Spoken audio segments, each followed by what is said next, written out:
think we're ready. Thank you very much all for joining us online to celebrate or to open launch this ebook. It's been a collaborative effort by over 20 authors. Many have been asked to write chapters on the no-brainers and low-hanging fruit for climate policies in their country. So we've got countries which are highly emitting, which emit a lot. We have countries which are very advanced in their climate policies. We have countries which are lagging behind. It is this big collection of countries which hopes us to draw some general lessons, but also to give us a number of case studies whereby countries can learn from each other. So I will introduce and say a few things about the book, and then Alex will take over and with our three eminent panelists will discuss the book. And then we will close the session exactly on time, and it will be done by Francesco Caselli. So it's kind of not much time left. There's almost a point of no return. Everybody is beginning to realize now with that global warming is really an issue.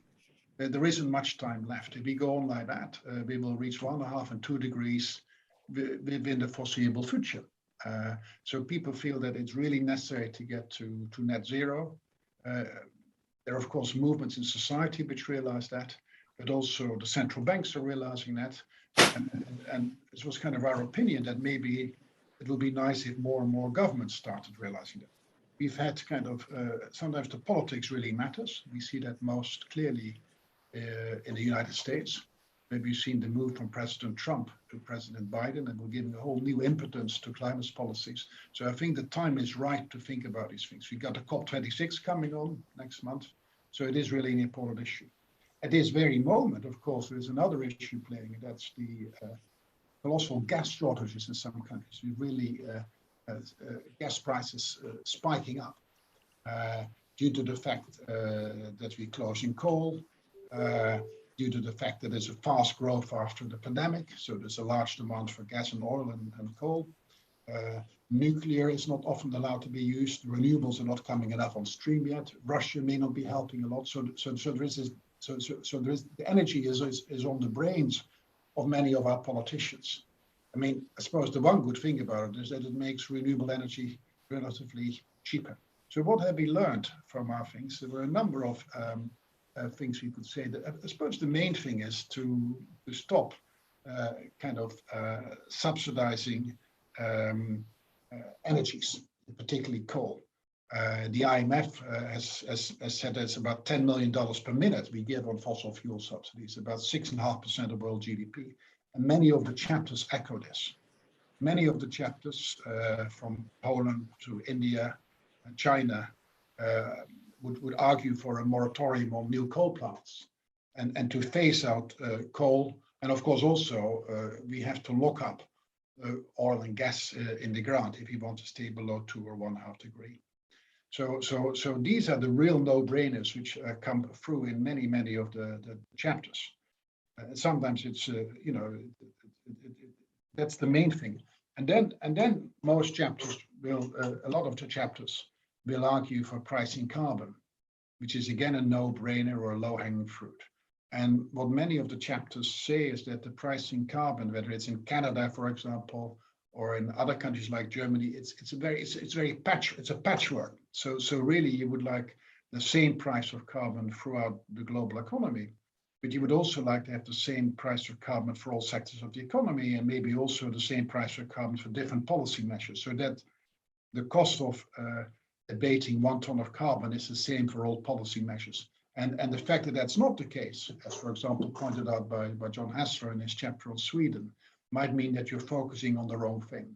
So he would argue there's a lot of people have been going on about electrical vehicles, but maybe in his country, other things are important as well, like, for example, forests and carbon capture and sequestration.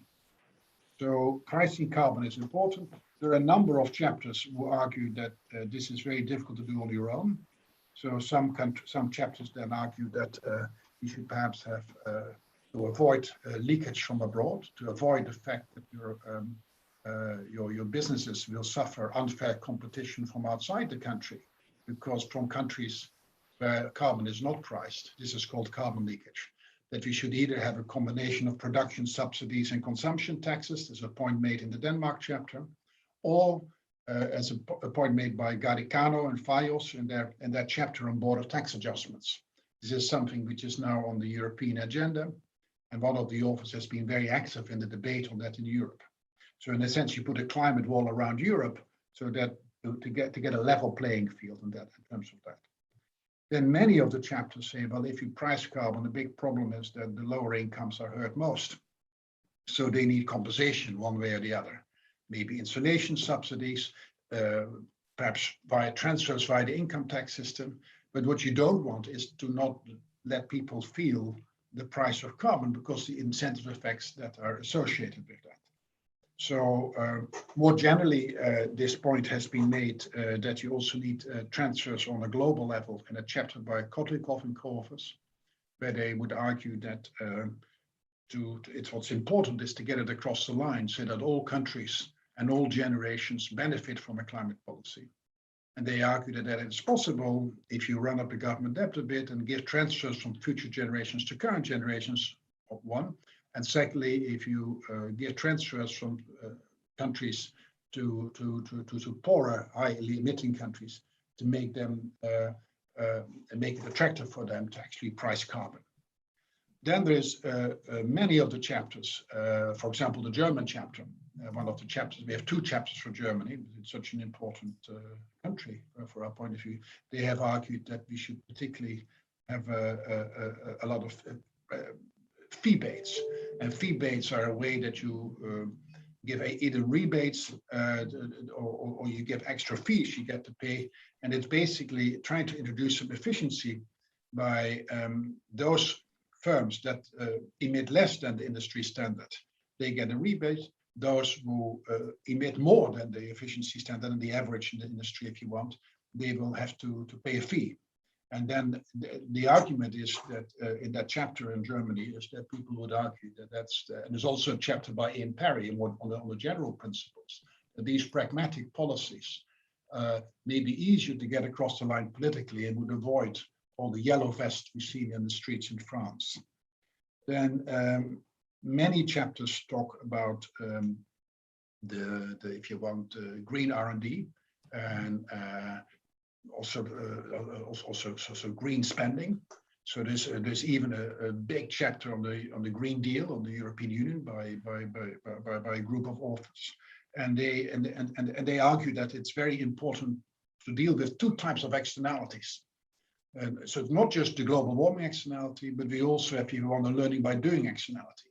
We know that every time you double up batteries, or you double up the use of solar panels, or you double up the use of wind energy, the cost per panel or the cost per battery drops by between 20 and 40%.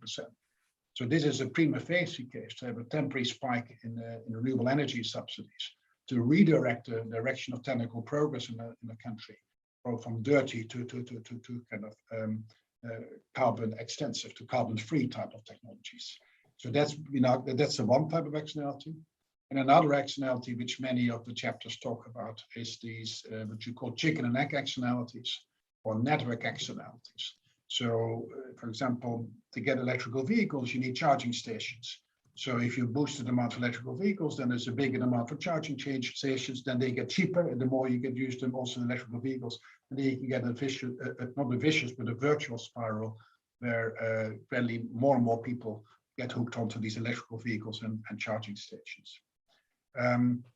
So there's the final one, which you see in various of the chapters.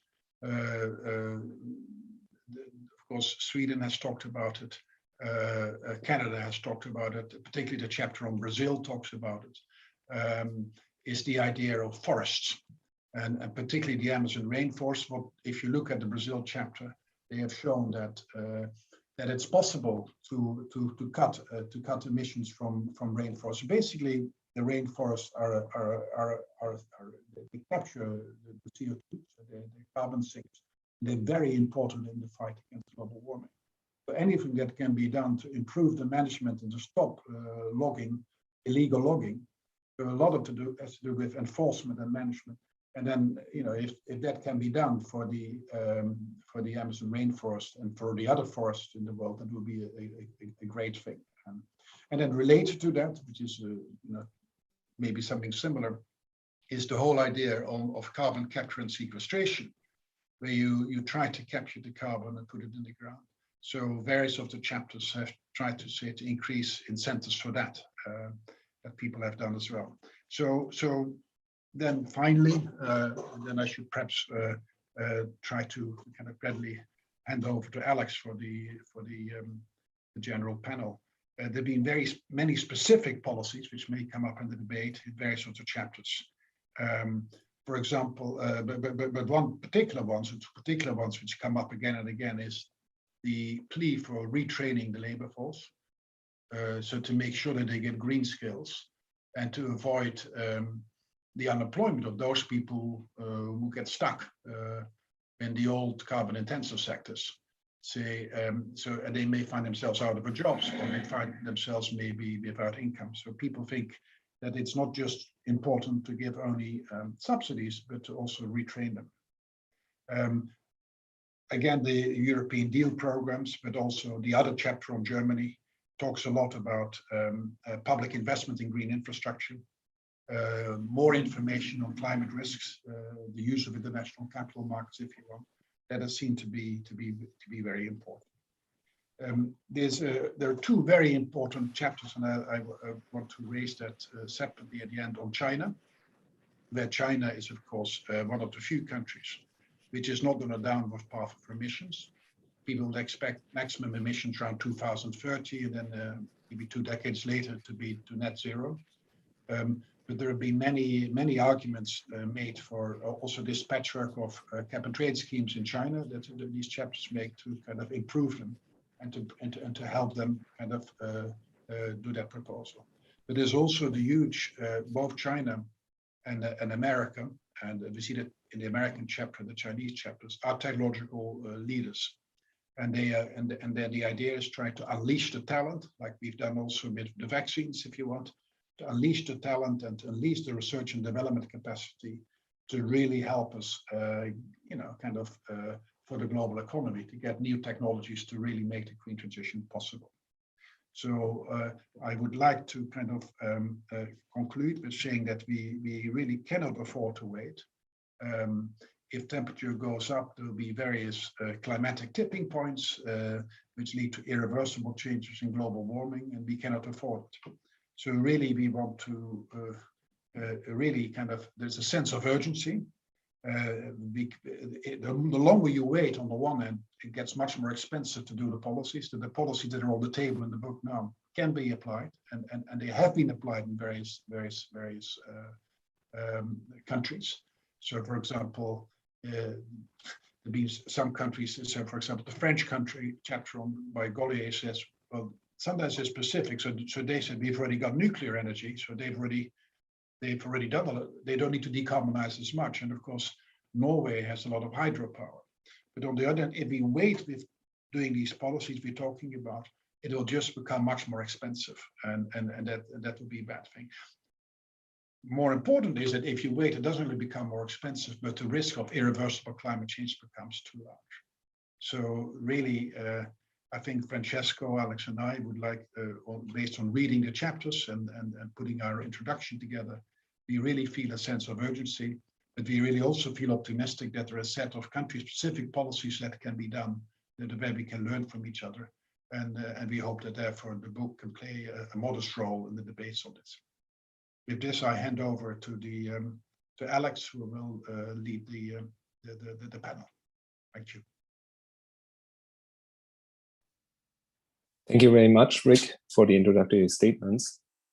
And thank you very much for attending, and special thanks to our panel participants who are discussants today, with Christiane Greve, who is a journalist at Die Zeit, with an emphasis in her work on globalization, developing countries, health aspects, agricultural aspects, and with that also naturally climate change aspects, and has written numerous articles on on the matter.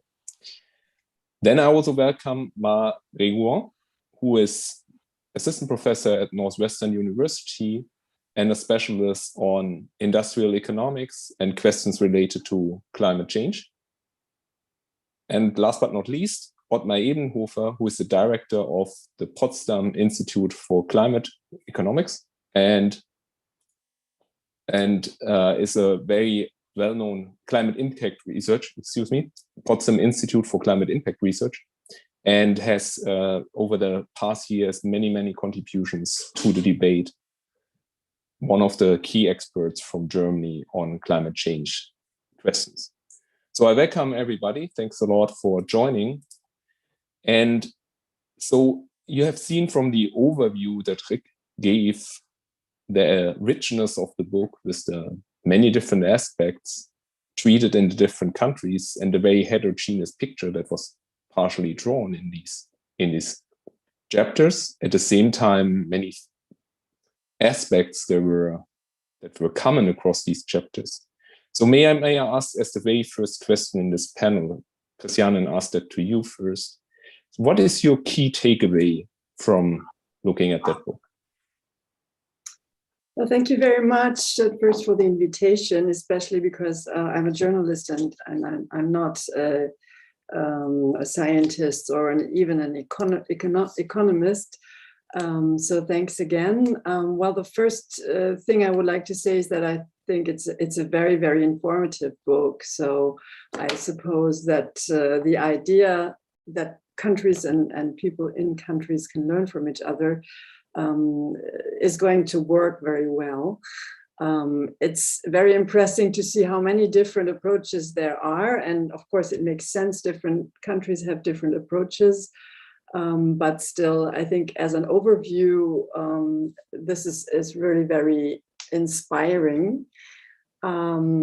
It's hard to take particular examples now, but still I would like to highlight what I found as common, most important low-hanging fruits. One of the first, they were all mentioned before. The first is to skip energy subsidies, fossil energy subsidies, which apparently has to be done all over the globe, from African countries to Germany, where we also still have very strong support for fossil energies. The second, I think, and very much neglected point is reforestation, renaturalization, and I think that is very important because it's not only good for CO2 as a CO2 sink and to emit emissions, but it has so many other environmental benefits to plant things that I would also like to highlight this. And also I found very interesting the point of education, technical education, because in Germany now we can see that we have problems to find enough technical staff to bring more tempo into the transformation that we need. Here it is because we are already pretty much on track, at least in electricity. But in other countries, it's of course also a very important point because they have to start introducing industries. So education, technical education, I think is a low-hanging fruit that has to be taken up pretty early. But being a journalist, of course, we have this déformation professionnelle to also have some critical points. And maybe it's interesting also for the discussion that I have to say, I do agree with a sentence that was written, I think, by the authors from Argentina who question that there are any low-hanging fruits at all, because most of the ideas that have been described here as political measures are in a very, very complex environment of both social and ecological limits, and also reject rejections from society. And I would like to give 3 points here. The first is justice. Quite often we see that it's very important that people who don't have much money or who are really, really poor need support in coping with, for example, higher energy prices, but also in land use changes and many other aspects that are connected to the transformation. The second is that I think the focus on climate can be a problem. Because many solutions have environmental consequences, for example, for biodiversity, be it agricultural biodiversity. I would like to mention the no-till farming, which sometimes, at least, it depends on how you do it, but it can be connected to GMOs, monoculture, pesticides connected to them, so that the technique it is possible to adopt this technique in large industrial agriculture. Or another example is forests. If the incentives aren't done very cleverly, then you may end up chopping off biodiverse forests for fast-growing forest plantations, which I wouldn't even call forests anymore, tree plantations. There are quite a few examples, I think, for trade-offs and for conflicts with in other environmental issues that maybe are a little bit underestimated in most of the texts, I think. And if I may, I would give another third point, and that is that I really agree with the analysis that was mentioned before, that we are really don't have time anymore. Still, most people talk about climate change in the future, but it's here and it's really on the edge. So I wondered if you can talk about mostly economic approaches without bringing them into much more into a social context and into a context of social organization. As an example, in Germany, the most efficient way of moving forward renewable energy was by energy unions, by people who united and did it themselves, didn't wait for companies to do it. And I think this kind of social organization is going to be more important.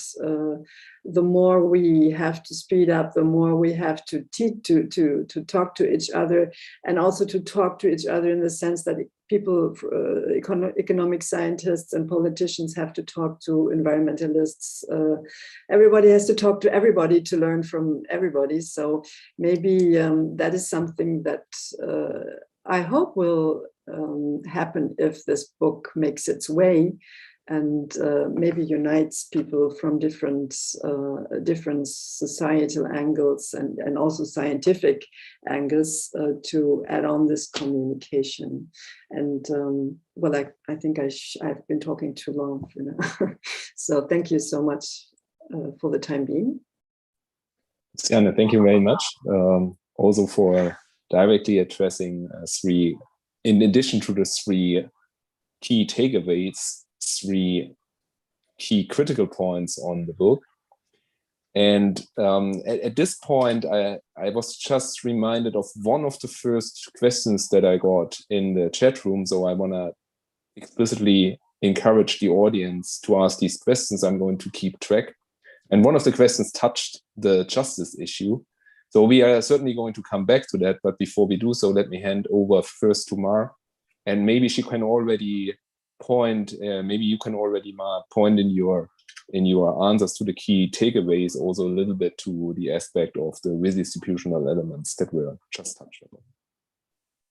Yes, definitely. So thank you for the opportunity and for nudging me into reading this book. I thought it was a really important contribution and I really enjoyed it.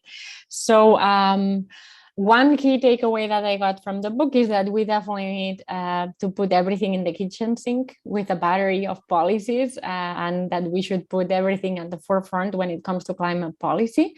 And a key theme that emerged from many of the chapters, maybe not all, but almost all of them, was to end the fossil fuel subsidies.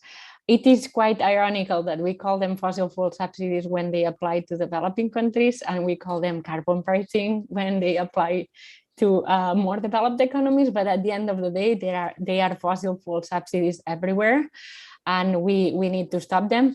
I am based in the United States a lot of the time, and the fossil fuel subsidies there are outrageous, and they have affected the way of life in every dimension, leading to among the highest per capita consumptions of CO2 in the world. So I do think this is, again, low-hanging fruit, although another key takeaway from the book is that it sounds like low-hanging fruit, but it's politically very difficult. And this is what makes it so frustrating. It is obvious that we are underpricing fossil fuels. Is it obvious that they are having dramatic impacts on our lives, and they are having dramatic impacts that we even underestimated? But on the other hand, it's so difficult to go against the flow and to go against this established industry that it's a huge % of the world GDP. And on that note, I took as a maybe third takeaway, it's not from any particular chapter, from the comparison of them, how underwhelming the chapters for economies that have a lot of fossil fuels are. So if we read at the chapter for the United States, at the chapter for definitely for the Middle Eastern countries, but also for Australia, the US and Australia are the countries that have the highest emissions per capita, except some of the economies in the Middle East. And yet their chapters are completely underwhelming, because because again, they have to fight against this flow of a hugely established industry that's about 8% of its GDP in the United States, for example. So I do think the comparison across chapters does give you some light into the political economy of this, how hard it is, and why some countries are more ahead than others. Certainly Europe has lots to benefit from decarbonization, because all of a sudden removes a limitation that we have in our resources. We can circumvent this limitation, but it is kind of giving away something very precious for other economies. So that comparison to me was an important key takeaway, how different, even though the theme is the same, stop ambiguities in the pricing of carbon, homogenize and enlarge, the ambition does look so different across chapters, and that's an important takeaway to me. That said, as an optimistic note, almost all chapters, I would say, do assume that fossil fuels should come to an end eventually, whatever eventually means. And that, I think, is a highlight, because maybe 10 years ago, we would have seen an extremely different book. And that I welcome as some good news in our way of thinking about the problem. Yes, greenhouse gas emissions also come from other sources, but the biggest and lowest hanging fruit culprit is the fossil fuel industry. And I do like that the book is no longer shy about talking about the whole fossil fuel industry, and not just, for example, about coal, which sometimes is used as an excuse to save some other sources of fossil fuel emissions. So I did enjoy this aspect of the book, that it's very clear, resonating with Rick and Christina, that we need to get ourselves to work, and we need to stop the kind of sugarcoating, and I do appreciate that broader message. So those were my key takeaways. I'm keeping it a bit shorter, but I hope we can talk a lot more after. Thank you very much, Ma, for this emphasis, and also this emphasis on the fossil fuels that shine through in many chapters, as you noted. Ottmar, may I hand over to you? Thanks for coming. What is your key takeaways? And maybe you can also address one of the questions. So is it doable?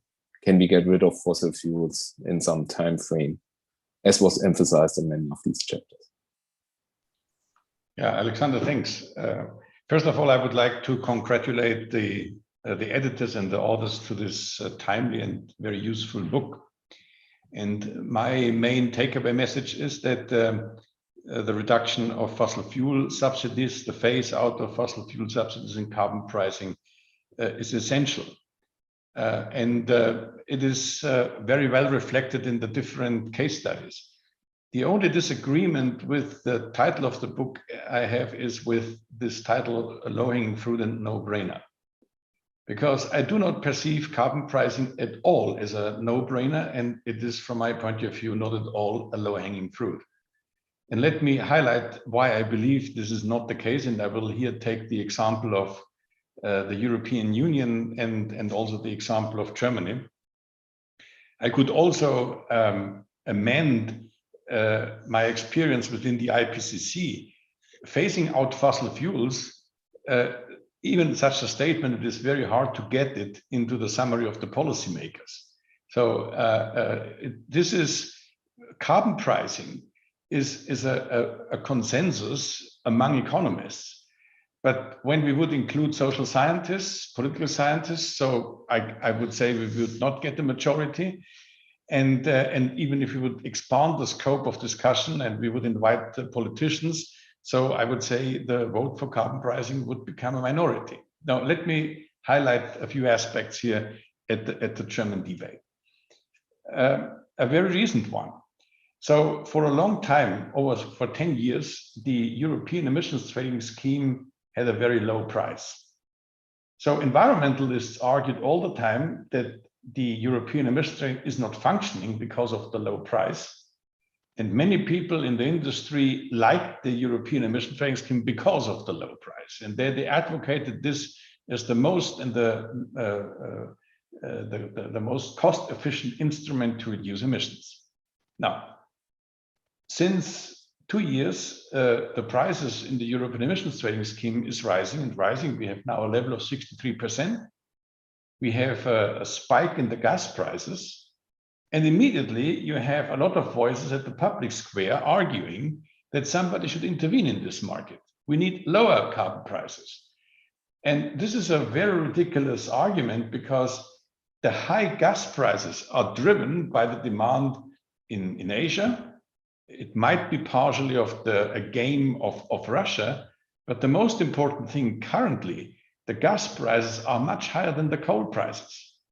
And this development makes coal all over the place in Europe and in particular in South Asia, coal very, very competitive. Without the European emissions trading scheme, we would see increasing emissions thanks to the cap and thanks to the carbon pricing scheme we have in Europe. So we will not see increasing emissions. So that's the good news. But this requires, so to say, some trust in such an institutional setting. But there are a lot of people who want to trade doubt that this is the right instrument. So another important takeaway message from your book is, in particular, the book on Germany. Germany and the European Union, they should reduce the spread of the carbon prices across the sectors. They should come to an institutional setting, equalizing the marginal abatement costs. Again, this is a very compelling argument for economists, but if you analyze what's going on at the European Union, many people don't want to have a convergence of the marginal abatement cost curves, because otherwise we would see in the power sector and in the industry sector a reduction of emissions roughly about 80 to 90% by even by 2030. This is for the industry almost not conceivable, and therefore at the best we will have two emission trading schemes, one for industry and the power sector, another one for transport and building, and we will observe over time a large gap of the marginal abatement cost curves. Why I'm saying this, what I would like to say is that, of course, theoretically and on paper, carbon pricing and the reduction of fossil fuel subsidies is the most appropriate way, but implementing these policies is very tough, very complicated, because the costs of these policies are concentrated. There are a lot of powerful lobby groups who are against this, and the benefits are quite diffuse. So in that sense, when we want to be successful, we need a little bit more political economy, how to overcome this situation and how can we implement in the real world this kind of carbon pricing schemes. And this is not only a problem in the developing countries, this remains a huge problem at the European Union. And I would conclude with my first statement with an observation. Rick rightly argued in the beginning that we need carbon neutrality, which basically means net zero emissions by 2050. There is no doubt about this. There is a lot of justification from climate science.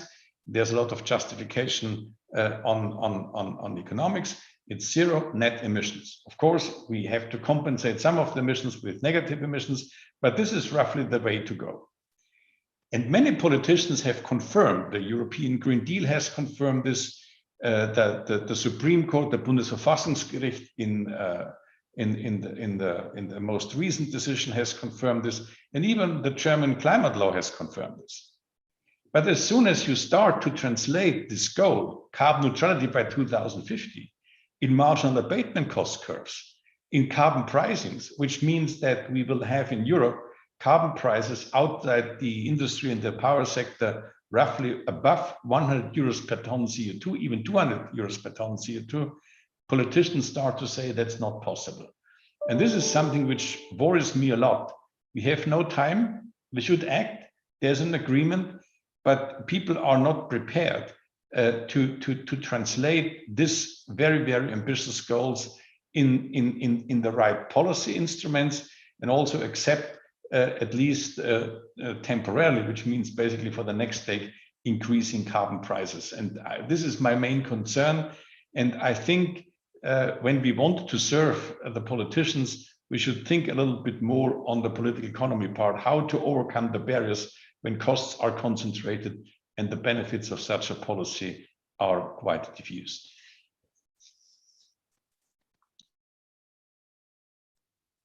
Thank you very much, Ottmar. And thanks for also emphasizing the political economy aspects and the tension that we are facing, also with the title of the book, between technological low-hanging fruit and probably political non-low-hanging fruit. With this, and I want to hand back to Christiane, because it seems to be that one of the key aspects is how we can influence governments to implement enact policies that are being discussed in this book. How can we overcome political economy aspects or political frictions in that process? So can you say from your view what might be effective ways to convince governments around the world to implement certain measures? Maybe also addressing justice concerns that you already mentioned, which, by the way, if I may, I also bring that question in, was also asked by one of the persons in the audience, who asked, is a global carbon price fair in light of the fact that there is a huge historical climate debt of high-income countries towards low-income countries, which also addresses this justice aspect.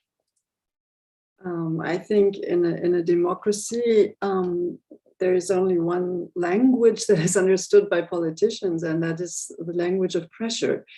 And you have a lot of pressure, of course, from different industry groups, and you need more pressure probably from those parts of society who advocate for stronger measures than we have them now. And actually, I would also say that since this emission trading and CO2 pricing is so complex, we will probably also need rules and regulations. How do we get this pressure? I mean, we have Fridays for Future, we have Scientists for Future, we have a lot more movement in society than just a few years ago. And also those parts of society who are socially affected have organized much more within the last years.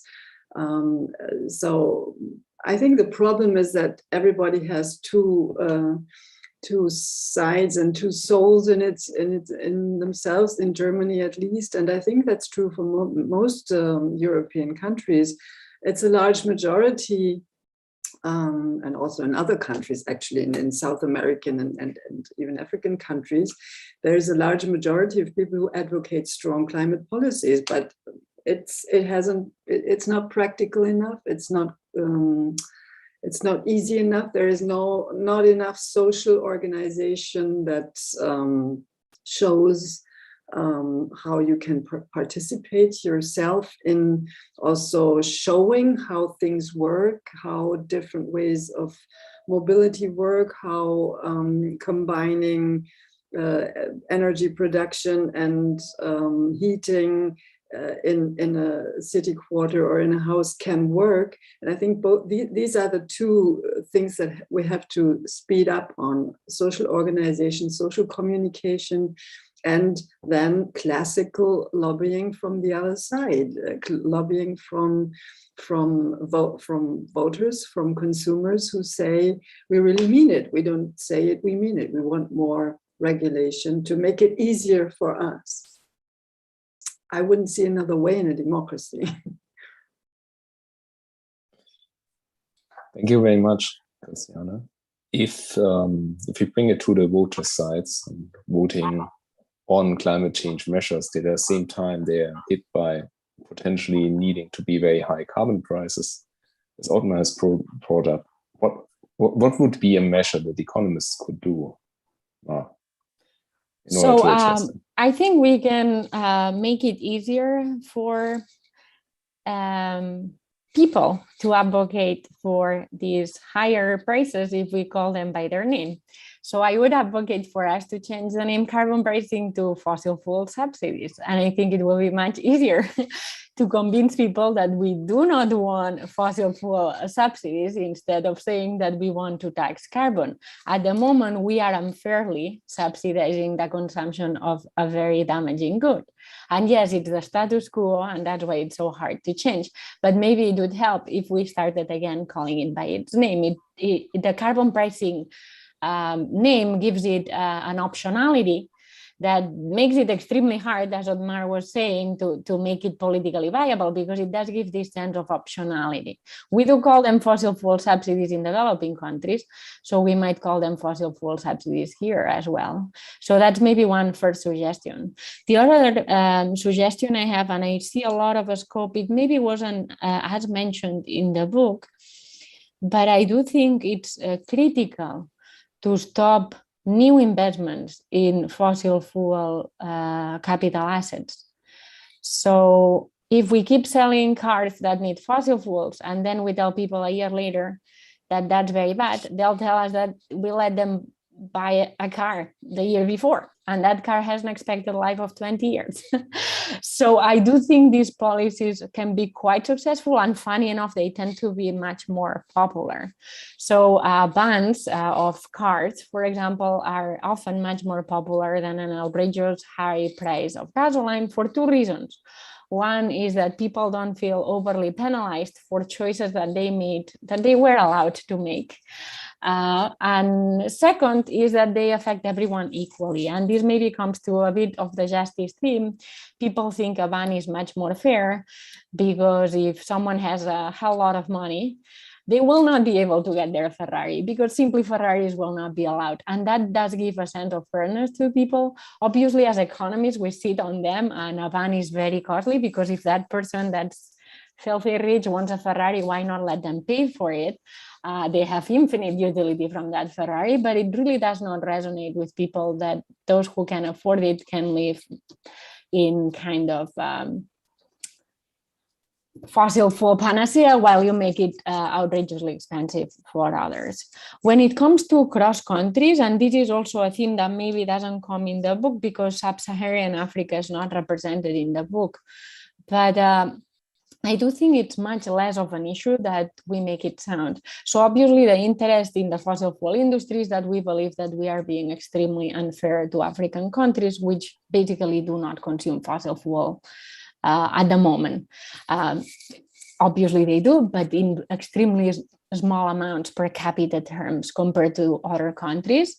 But a lot of Africa, the part of Africa in some ways that is not fossil fuel rich, has plenty of renewable resources that are plentiful and much more reliable than fossil fuels to them, which have an extremely insecure supply chain in those countries. So I do think there is a true potential for leapfrogging in many of those economies. And for those governments, I would say, do not make the mistake of stranding yourself into these capital assets that will not be secure to you. They will not provide reliable energy.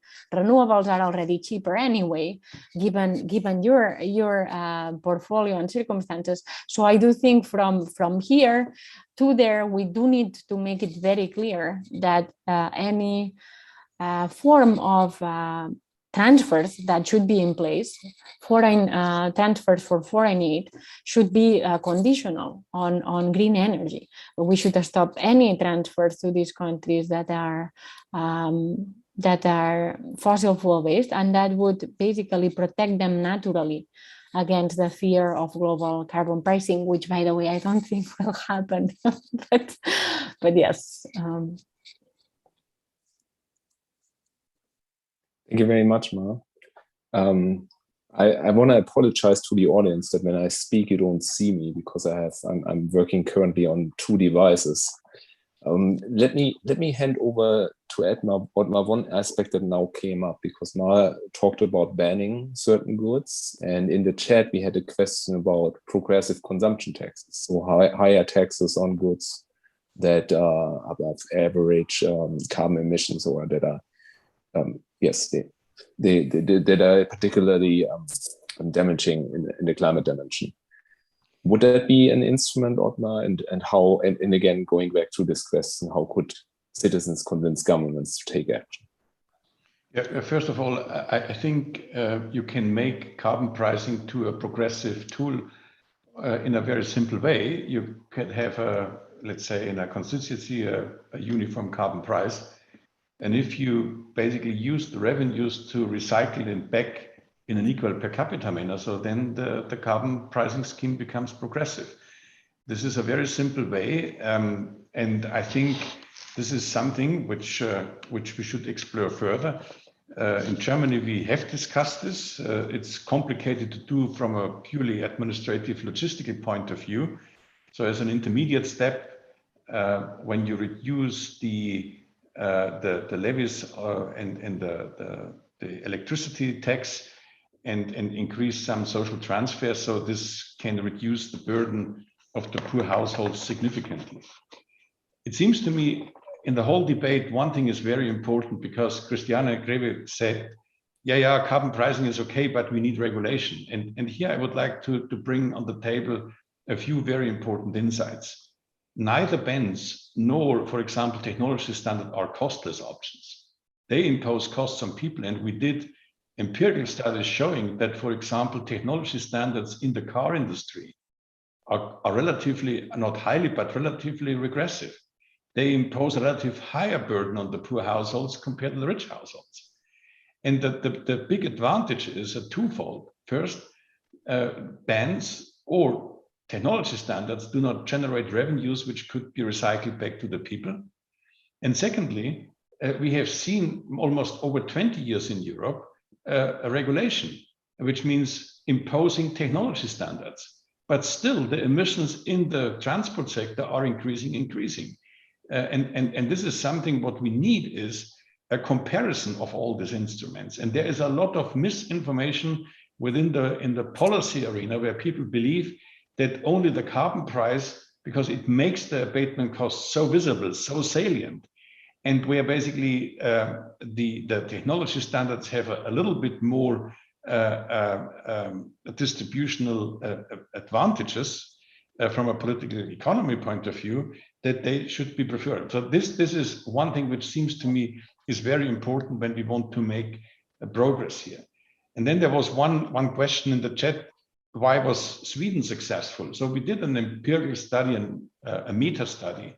And this meta study shows very clearly that you can afford higher carbon prices when our 2 aspects are guaranteed. First, a trust relationship between citizens and the government. And secondly, people have to understand the compensation scheme. So next Monday, we will publish an empirical study with 6,000 households in Germany. And if you ask them, what is your preferred carbon price? The level is relatively low.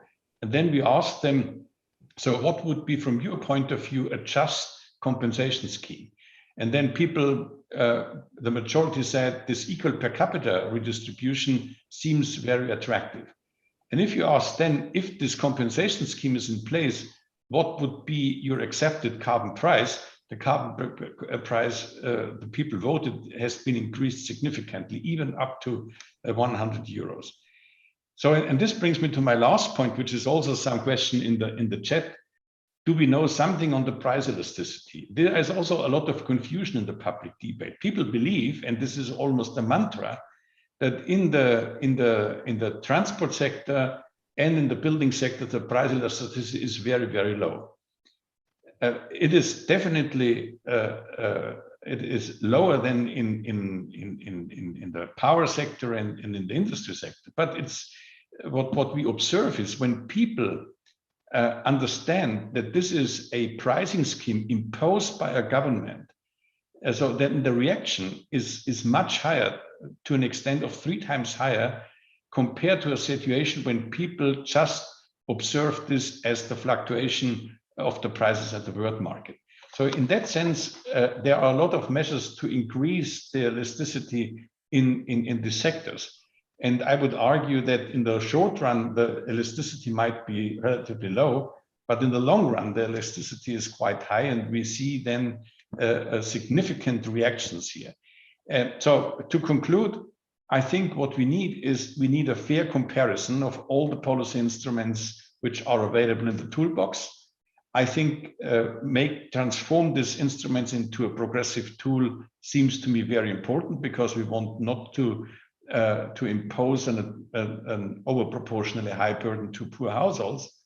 And I think people have to understand the recycling mechanism and have to understand what the government is doing with these additional revenues. Can I Sure, add? go ahead. Just a misunderstanding. I don't advocate regulation instead of higher prices. I just think they have to be they're both they're not exclusive. It depends really on the particular measures. But what I also wanted to add is that I think it's really important to have alternatives.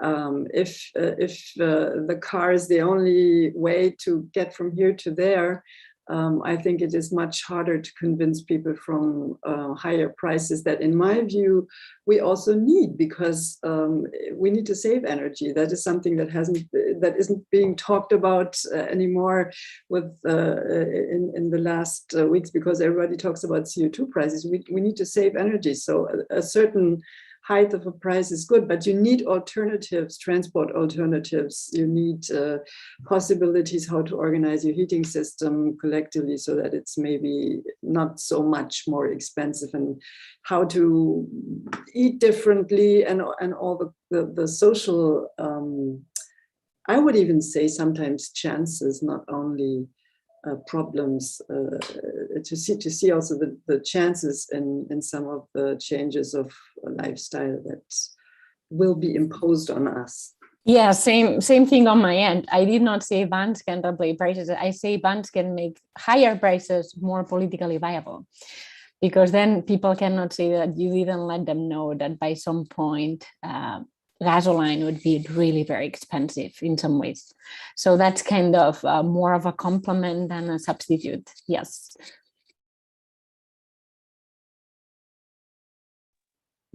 Now we've heard quite a bit on like the need for progressivity of the instruments. Ottmar emphasized it, and I think this is a theme that you all share. We need a rich tool set, and we need some compensation measure. And all of this might be perceived as doable in developed countries. Whereby I must also add that I just heard that in Spain, the number of people dying in winters because they can no longer pay the electricity fees for their gas and oil and so on to heat has been increasing. but it might be particularly pressing in developing countries. And we heard, for example, from the chapter on the MENA region that they simply don't have the government tools, the government infrastructure for the compensation. So may I ask Ottmar, may I ask you again, what could be done in the developing world?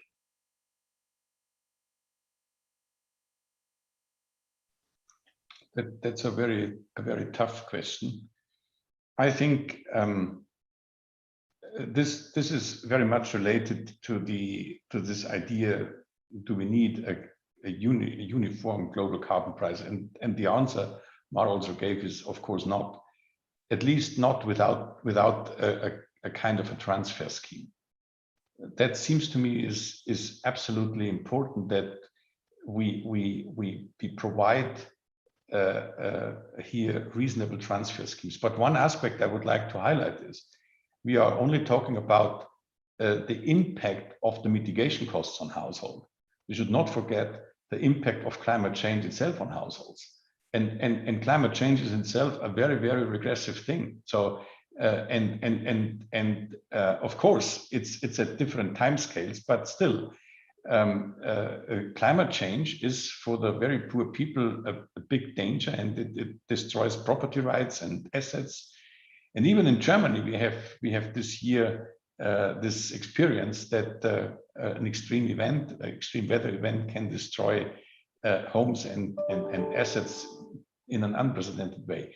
But what can be done? I think we have to provide transfers for these regions to build up a reliable energy system. And Mar also highlighted, and this is quite important, this transfer should be conditional, and we should not forget we are talking about the investment in coal, for example, in Southeast Asia. But Africa is also at the tipping point, so to say, because Africa is carbonizing its power system. It's not decarbonizing, it's carbonizing the power system. All over the world, we have massive investments in coal. And we should, basically what we should do is we should help these countries to build up a carbon-free or a less carbon-intensive energy system. And this kind of scheme is absolutely essential, not only in Africa, but also in the smaller South Asian countries like Vietnam, Indonesia, Bangladesh.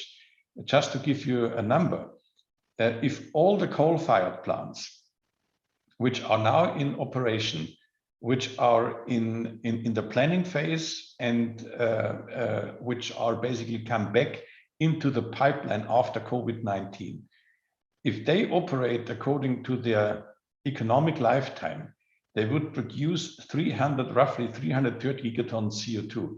This is a budget which is the whole budget of the 1.5 degree target, a coal alone worldwide.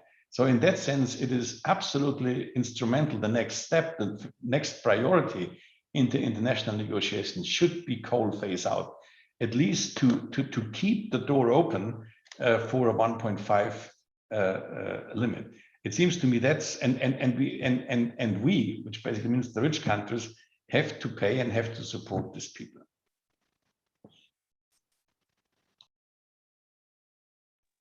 Okay, thank you, Ottmar. Now, if the rich countries have to support the people, Christiane, given that this touches a very global aspect, how could that be done? Well, I think that there is within the climate negotiations, there is a big discussion about how much money transfer is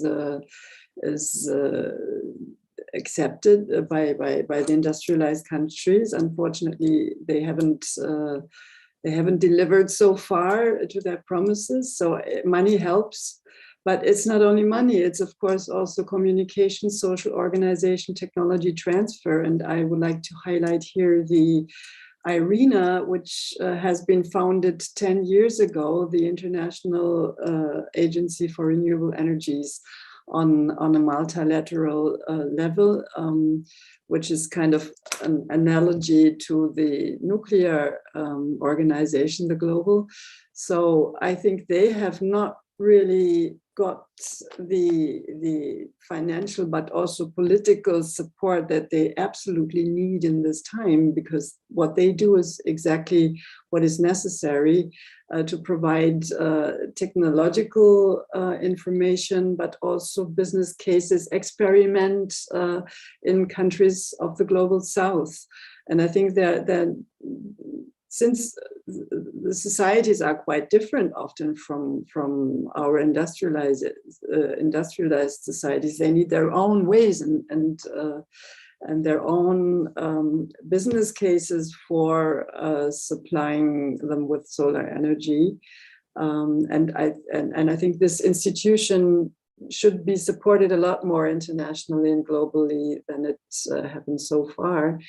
Also, something that I find very sad, I don't know if anybody remembers that there used to be a discussion about the Yasuni case, which the idea was to leave the oil in Ecuador underground, and that the richer countries would pay Ecuador a compensation that was connected to using it for biodiversity and forest management.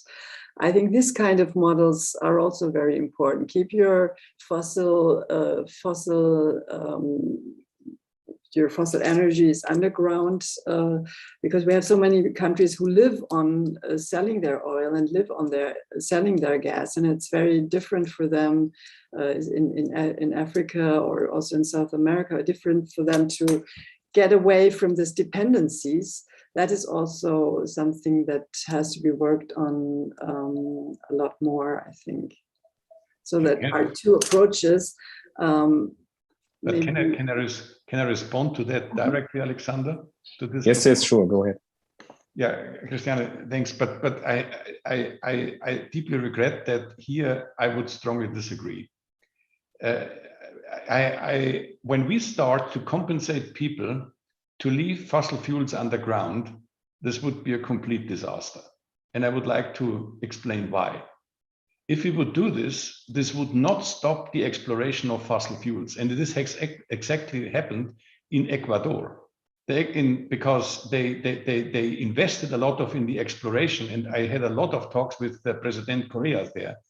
He wants to influence me as a co-chair of IPCC to put this on the table. And I resisted, because this was a proposal driven by Saudi Arabia. Because think about for a while, when we start to abandon the polluter pay principle at an international scale, and when people can ask for compensation on fossil fuels which are underground, this would incentivize a lot of exploration, not extraction activities, but a lot of exploration activities to increase the resources and the reserves underground. This would be, from my point of view, a big blow, and this would just increase the compensation without having a real impact on emissions. And therefore, I think, of course, we should compensate people and countries for ecosystem services, for avoiding deforestation. There is no doubt about this. But in particular, in the Ecuador example, this was a compensation where basically the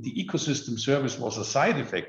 But the main thing was to compensate them leaving resources underground. And I'm very much concerned if this would get at an international scale some ethical reputation. Can I answer? I we shouldn't go too much between the two of us, but it was an international effort with the United Nations, and I mean, looking for fossil fuels is going to happen anyway, unfortunately. So I think it's just a question of how you organize and how you rule it, and that Ecuador is exploiting their resources now is because no deal has happened, unfortunately. But maybe we agree to disagree in this point. Yeah, I will prevent myself from tipping the balance, maybe, but I do agree with one of you.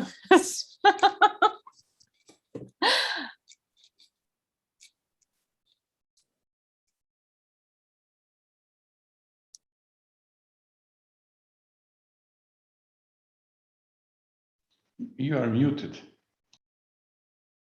Now that we talked about transfers to developing countries, technology transfers. One of the questions that came up is retraining of the workforce towards an environment, a fossil-free environment. Retraining the workforce in developed countries, but it would also mean training the workforce in developing countries if we do the technology transfers. Can you tell us something on this aspect of the labor market? Because it also came up in the chat. So this is me, Mark? Yes, Mark. Yes.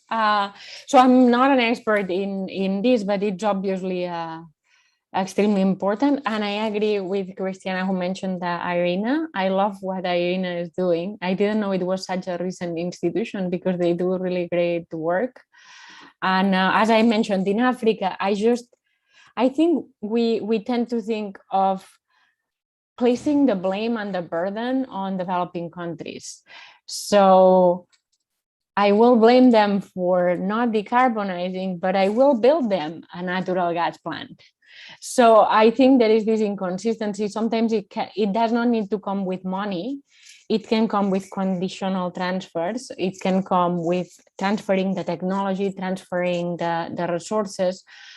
So I do think we have more responsibility in this effort, in the training. I definitely agree in developing countries and also in the technology. Sometimes it's not reinventing the wheel, but making sure that they are implemented in the most efficient way. Another, I guess it goes back to what I mentioned on leapfrogging, but I think we need to help these economists to leapfrog, because if they do what we did, it is a mistake. And in that mistake, I would include the way we organize our transportation. I look at China 20 years back and everyone moved by bicycle. And it's kind of a tragedy that they had to go through the car to then realize that that's not working because it's basically congestion hell. So I do think we do have a lot of responsibility in that training. This is more on kind of the bigger picture, not so much the individual training. On training programs, I'm a bit less of an expert, but it is kind of reassuring that in some sectors, for example, oil and gas, it is not uncomplimentary to, for example, offshore wind. And we have a lot of knowledge from the oil industry in, for example, offshore platforms that can be ported into offshore windmills.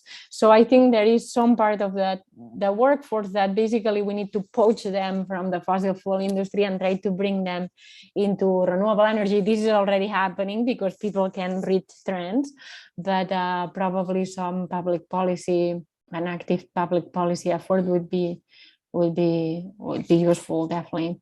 I do think the younger generations do not want to work in these sectors, and there will be a natural demand for this type of education and learning and training going forward. But maybe I'm being a bit too optimistic as myself. I'm putting together a master on the energy transition and, and sustainability, because I do think these kids will have demand for this type of future, I hope. Good. May I play to Otmar two questions? So Francesco mentioned that in the chat that Francesco, if you may say this yourself, because it's related also to a question we have in the Q&A. The question in the Q&A was more of a comment. One could restrict the compensation to reserves presently known. And Francesco, maybe can you just ask your question, because you've written something related into the chat? I think you already summarized it very well, and it's the same thing as the person in the chat. We could say that there is a certain list of fields and reserves known, and I think this is mostly public information.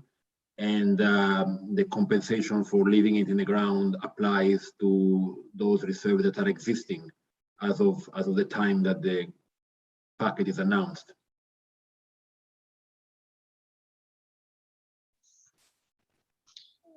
Yeah, so my argument here is, of course, you can do this, but there are two aspects here. You have to do it then for all the reserves. If you do it so on a bilateral basis for one country, which was the case, then you cannot avoid that people continue for the exploration. And exploration is technological progress is so fast in the exploration activities, and I don't think so. Either you can do it globally, if not, you cannot stop this type of exploration activity. And this exploration activity, so basically makes then the volume of fossil fuels underground to be compensated larger.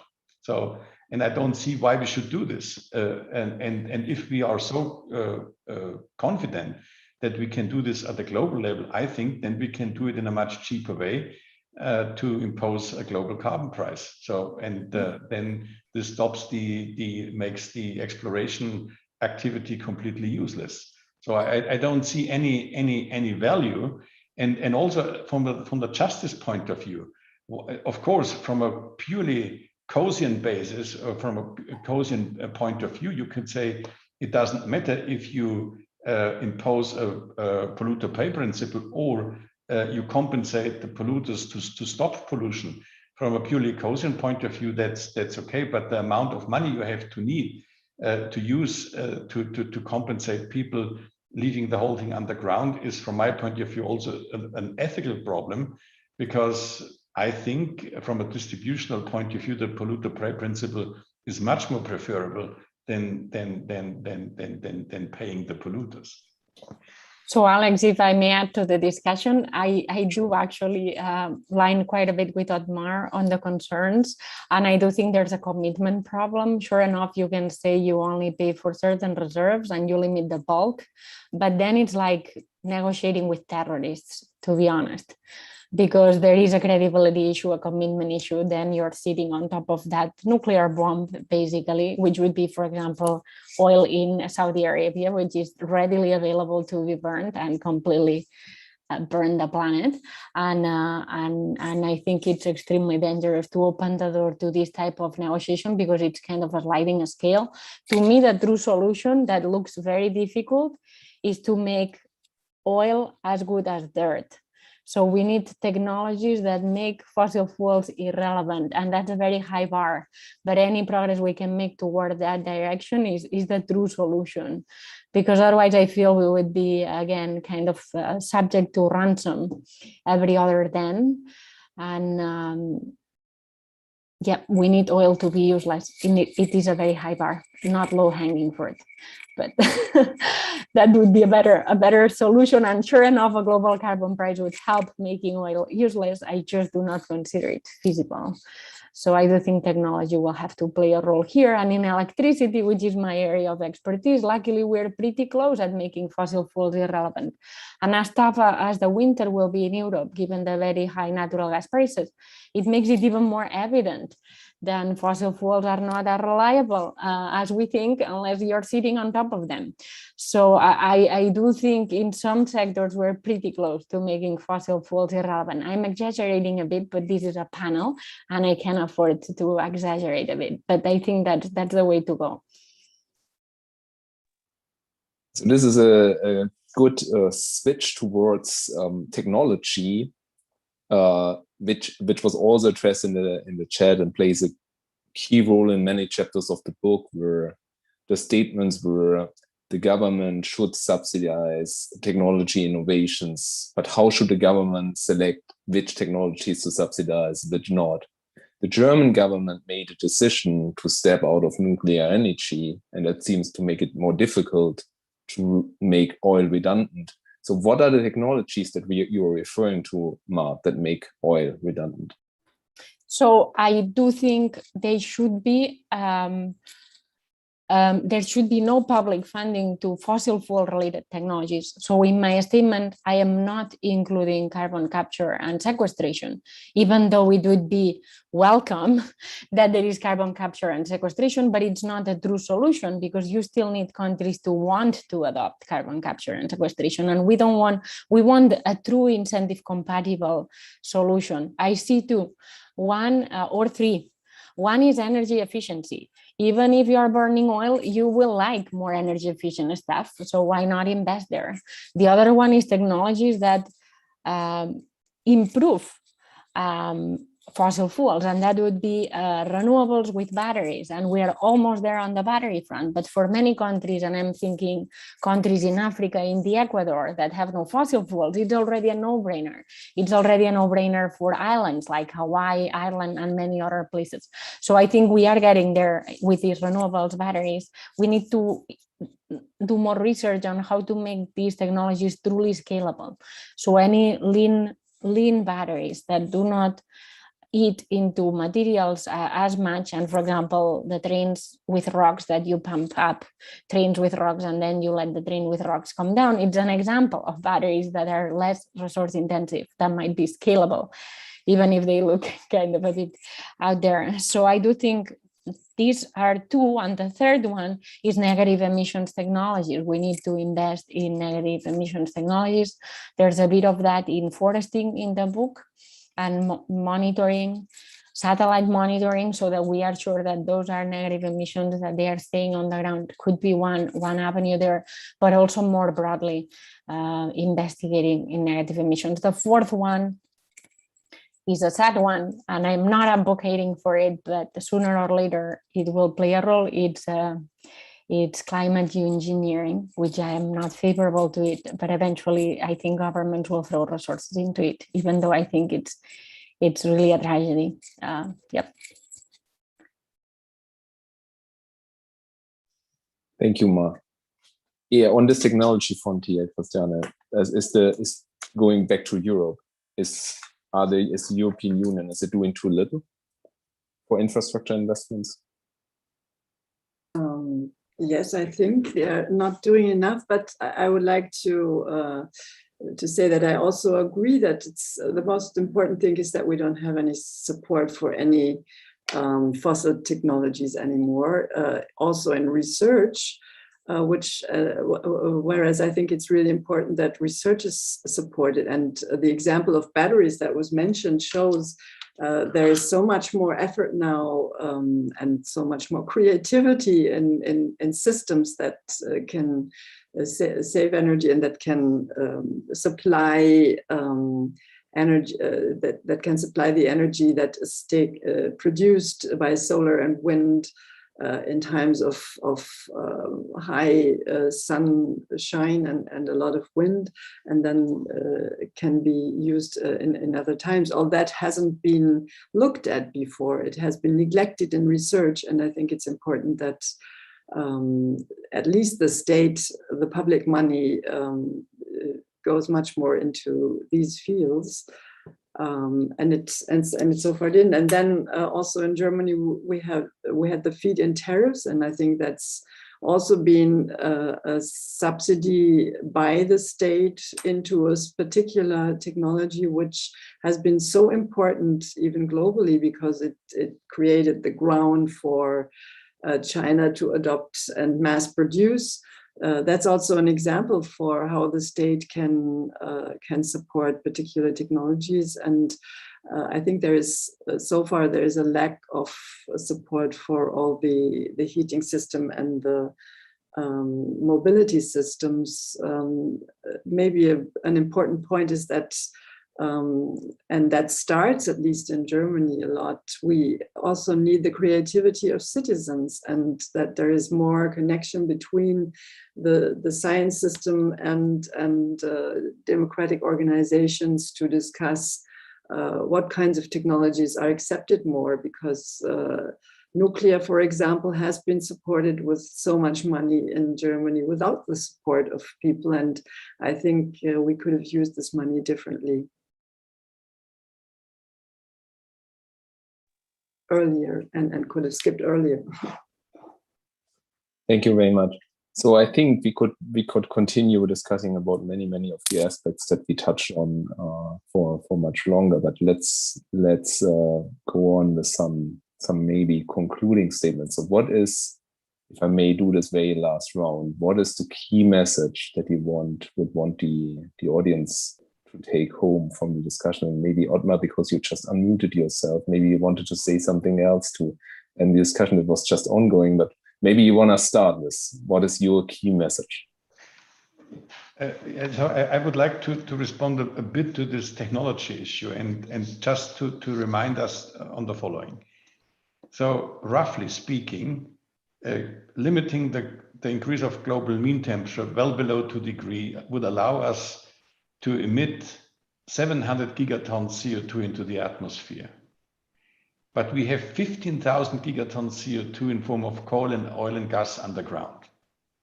Given the limiting disposal space of the atmosphere, we have an enormous oversupply of fossil fuels, an enormous oversupply.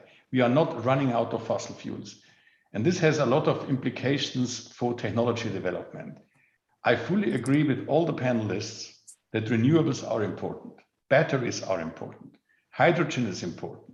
E-fuels for airplanes are important.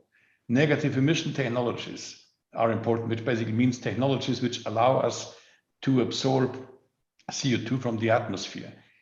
When it comes to solar radiation management, changing the radiation balance on Earth directly, I would not recommend this at all. This would be, from my point of view, a big mess. But all the other components are important. But when we look at this, even if we see a dramatic cost reduction in the next few years, it will take a relatively long time that nobody has any incentive to use oil, coal, and gas underground. If, and this is quite important, if we penalize the use of fossil fuels.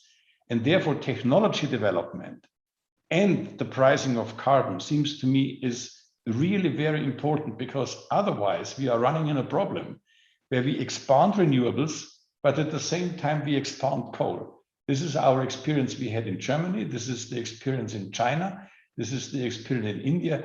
It's not that China is the largest renewable market, but it is the largest coal market still. And therefore, it seems to me a smart combination of technological development and carbon pricing seems to me as very important. And this is very well described in this book. Justice issues, distribution issues are important, otherwise we cannot solve the problem.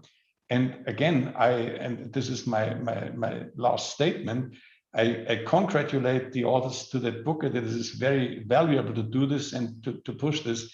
The only disagreement which I have is these are not low-hanging fruits. I would say this is the largest transformation, the largest policy-induced structural change we have ever, which we intend to induce intentionally by policies. We haven't done this in the past, and this is such an enormous effort that I would say, yes, there might be some low-hanging fruits, but the low-hanging fruits are already reaped, and what we have to do now is to prepare for this large-scale structural change. Thank you, Adnan. Thank you for bringing that back with the aspect of the title of the book and the low-hanging fruit, which in fact we also learned when we read the chapters of the book, that sometimes authors also said, well, that's a no-brainer, but not a low-hanging fruit. If you can at least translate the statements like those. Ma, what is your last statement? Yeah, so it's very basically stop fossil fuel subsidies while developing technology that do not require a global solution that will never come. This is not low-hanging fruit at the country level, but it's definitely not low-hanging fruit at the world level. So I do think this combination of higher fossil fuel prices, I don't like to call it carbon prices, because again, I do consider them a subsidy rather than a tax. Stopping these subsidies to the fossil fuel industry is crucial. And then, as I said, working on technology that can be a bit of a saving grace, maybe. There is not low-hanging fruit in general in policy, but I would encourage everyone listening from home. I'm sure there is a lot of low-hanging fruit starting from you. So think carefully what your lifestyle is, and I'm sure you will have some low-hanging fruit. It will not change climate change, but maybe it can be a bit of a self-reflection on what are the things we're doing, how we're transporting ourselves, and how we can do things a bit better, again, as an exercise, not really as a way to save the environment. Thank you very much. A nice exercise is to stop the car engine from running when you run out of the car, for example. So thanks, Ma and Ottmar. Christiane, what is your last statement? Well, on the low-hanging fruits, perhaps it was a really good trick from you that you drew people in hoping for low-hanging fruits, and then they found so many different solutions that are complex but necessary. And I'm not going to stress now again, because I think we all agree that fossil fuels have to be ended wherever, in whichever way, on all levels, with all instruments. But just to bring one more aspect, which I think is so important, is agriculture. Agriculture has so many emissions, and talking about technologies, we need different agriculture technologies that have benefits on many levels, both for the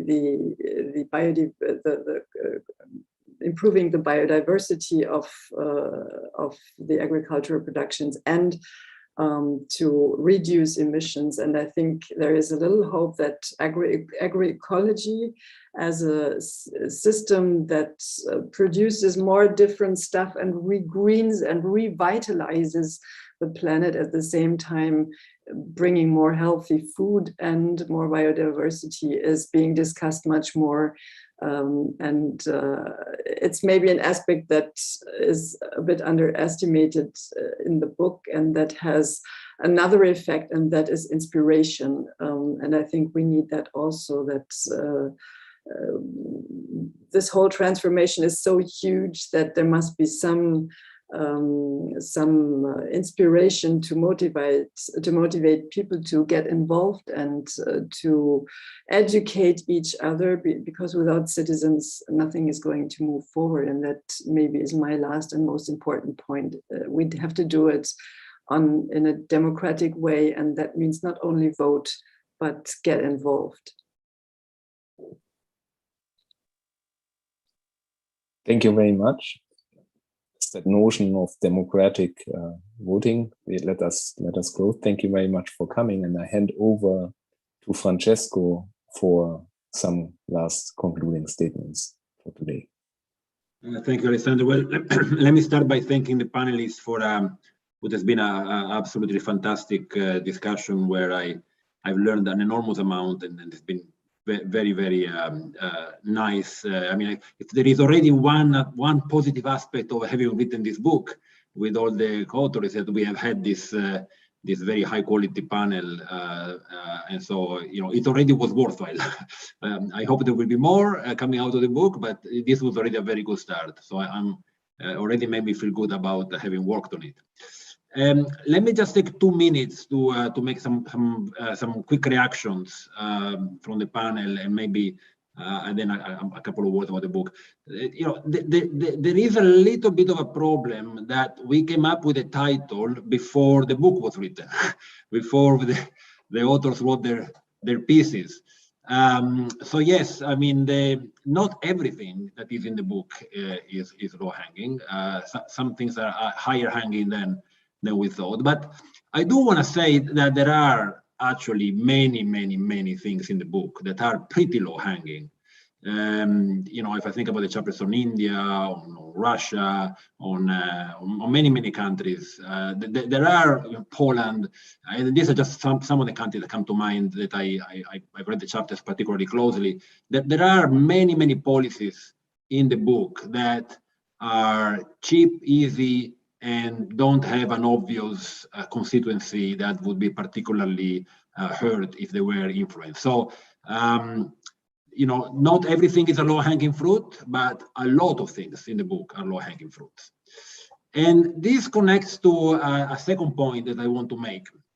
You know, I'm someone who always worry about things, and one slight worry I have after this panel is that some people in the audience may come away with the impression that the book is all about carbon pricing, and that carbon price is so difficult that, you know, it's bad news. And I actually, I definitely want to try to disabuse of that notion. The book is not all about carbon pricing. In fact, when we came up with the idea of the book, that was my worry. My worry is that, you know, you're going to write a bunch of economists and ask them to write about climate change. Of course, they all want to talk about carbon pricing. But actually, to my delight, that wasn't the case. And the book has a lot of stuff, a lot of things that are not strictly about carbon pricing. It's very, very rich. Mar, early on, in the first comment, said a phrase that I think really captured what the book is like, a kitchen sink. And the book is a kitchen sink, but in a good way, because the kitchen sink is full of different things. And yeah, I think, you know, Alex and Rick and I do completely buy into this Mar characterization that what we have to want to do is to pick up this kitchen sink, which is really, really full of many, many different things, not just carbon pricing, and throw it at the climate change problem. I also, you know, want to push a little bit back against this view that carbon pricing, fighting against carbon subsidies is so difficult. You know, yes, there is a concentrated constituency that benefits from carbon subsidies, but I think we need to interrogate a little bit the nature of that constituency. You know, ultimately, shareholders in corporations that benefit from carbon subsidies are, you know, flesh and blood people like us, with children and grandchildren. They may have shareholdings in these companies, but they also have children and grandchildren. And the idea that because you are a large shareholder or medium shareholder in a fossil fuel producing company or a fossil fuel burning company, you are automatically against carbon pricing. You know, I think for me it just doesn't quite work fully. I wonder if we are not making more of a big deal, not of shareholders of these corporations, but of the management of this corporation, which is a much smaller group of people. And perhaps, you know, if we conceptualize it more in terms of the management of corporations and not just all the shareholders behind them, maybe they are a little bit less scary, and maybe we can be a bit more brave about taking them on. Okay, so that was all I wanted to say in reaction. The most important thing I said is kitchen sink, and if you look at the book, you will find a lot of things that, of course, we couldn't talk about today because, you know, the book is about many different countries and many different policies, and we only had so much time to talk about it. Thank you very much.